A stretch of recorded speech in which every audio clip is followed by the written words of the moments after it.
What's going on, my Flappy family? It's your boy Izzy. Welcome if you're new. So we have this reporter that goes by the name of Sabrina that dropped the behind-the-scenes information about Caitlin Clark at this USA basketball training camp. And the way that she's talking, Caitlin Clark made this team, fam. She made this. Literally. This is crazy. I'm under contract. I guess I plan on returning to the sky and continuing to talk to Tyler. I'm talking about Caitlin Clark's time at the recent USA basketball training camp. Forget the hype and the headlines for a second, because what happened behind closed doors is the real story. According to insiders who were there, Clark showed up without any fanfare, no special announcements, no spotlight, but from the moment she stepped on the court, the entire vibe of the camp started to shift. The drills got faster, the ball movement became crisper, and the game's tempo just accelerated whenever she was running the offense. The last time I played Iowa State, we had the comeback win, and I was doing that to a bunch of cardboard cutouts. One was my dog, so it's a lot better this year. Think about it. This camp is full of the best players in the world. Yet, observers noticed how coaches and even other players were naturally drawn to what she was doing. It wasn't about her talking a big game. It was all about her execution. Her passes were so precise and quick that her own teammates had to adjust on the fly. Yeah, she's there complaining to refs. She's back. She's back. But let's take a listen.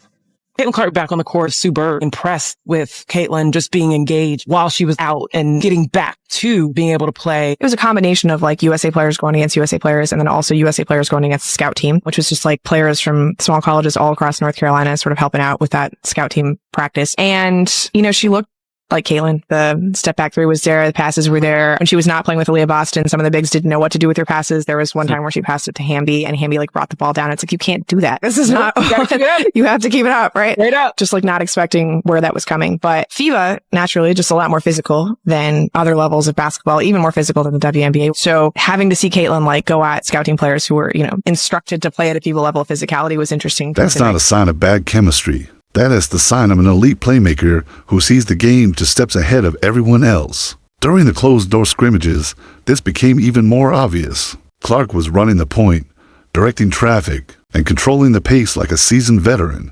The offense just flowed better with her at the helm. The physicality, which was described as being on par with intense international competition, didn't seem to faze her one bit.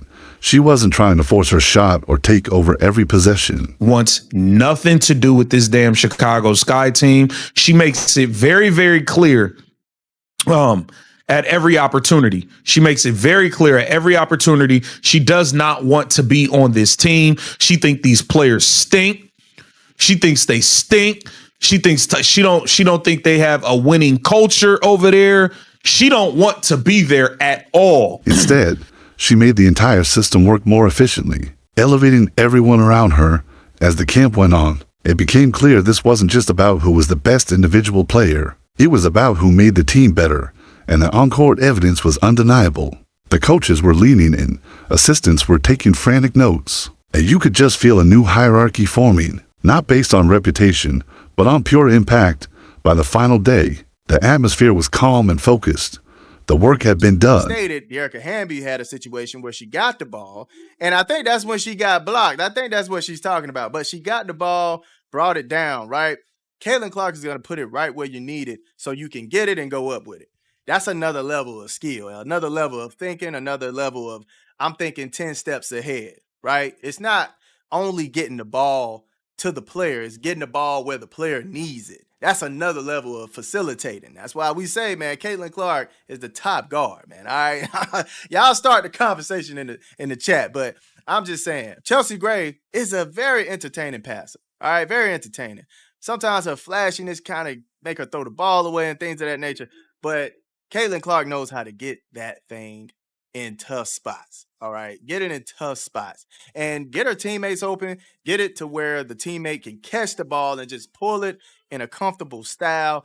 All that is a part of facilitating, man. All right, so I'm not too surprised that players couldn't necessarily handle it. I'm extremely impressed that she brought up. When the final whistle blew, everyone in that gym knew what they had just witnessed. Clark left just as she arrived, quietly, professionally, with no big statements. But the message was sent loud and clear.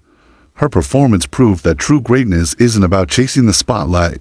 It's about being so good that the spotlight has no choice but to find you. This could be a pivotal moment for USA basketball, a sign that the future is about adapting to game-changing talent. Caitlin Clark didn't just attend a camp, she reset expectations. Thanks for watching. What do you think this means for the Olympic team? Let me know in the comments below. And don't forget to like and subscribe for more basketball insights.